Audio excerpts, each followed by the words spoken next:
एक शांत से कस्बे में मौलवी अब्दुल हक साहब का एक छोटा सा मदरसा था। वहां बच्चे कुरान, अखलाकन और सच्चाई की बातें सीखते थे।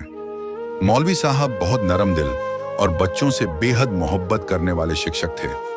हर सुबह वे बच्चों से एक वाक्य दोहरवाते, जिसका दिल साफ हो उसका रास्ता आसान होता है। एक दिन मदरसे के बाहर सड़क के किनारे एक बूढ़ा लकड़ी बेचने वाला बैठा था। बहुत गर्मी थी और वह थका हुआ लग रहा था। बच्चे पढ़ाई के बाद बाहर निकले और उसे देखकर बोले, मौलवी साहब कहते हैं दूसरों की मदद करना इबादत है। सभी बच्चे आपस में सोचने लगे कि उन्हें क्या करना चाहिए। उनमें से छोटा सा बच्चा रईस बोला, चलो हम सब मिलकर उसकी लकड़ियां बेचने में मदद करें। बच्चों की बात सुनकर मौलवी साहब भी बाहर आए। उन्होंने मुस्कुराते हुए कहा, अल्लाह देखता है कि इंसान किस नीयत से काम करता है। फिर उन्होंने बच्चों को दो दो के ग्रुप में बांट दिया। कुछ बच्चे आस पड़ोस के घरों में जाकर लकड़ी बेचने लगे। कुछ बूढ़े आदमी का सामान ठीक तरह से जमा कर रहे थे।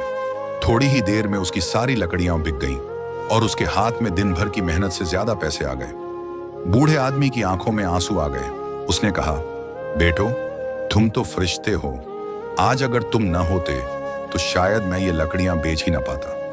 मौलवी साहब ने बच्चों की तरफ देखा और बोले, बच्चों याद रखो, इंसान की असल पहचान उसके कपड़ों से नहीं उसके किरदार से होती है। नेकी छोटी नहीं होती, एक मुस्कान भी सदका है। फिर उन्होंने बच्चों से पूछा, तुम्हें आज की सीख क्या मिली? बच्चे एक साथ बोले, किसी की मदद करने से हमारा कुछ कम नहीं होता, बल्कि अल्लाह हमें और ज्यादा देता है। मौलवी साहब खुश होकर बोले, वाह, आज तुमने सिर्फ पढ़ाई नहीं बल्कि असली अमल भी कर दिखाया। उस दिन के बाद मदरसे के बच्चे रोज एक छोटी सी नेकी करने की आदत पर अमल करने लगे। कभी किसी बुजुर्ग को हाथ पकड़ाकर रास्ता पार कराते, कभी स्कूल के छोटे बच्चों का बैग उठाते और कभी किसी जरूरतमंद को पानी पिलाते। कस्बे के लोग कहते, ये बच्चे मौलवी साहब की सबसे बड़ी कमाई हैं।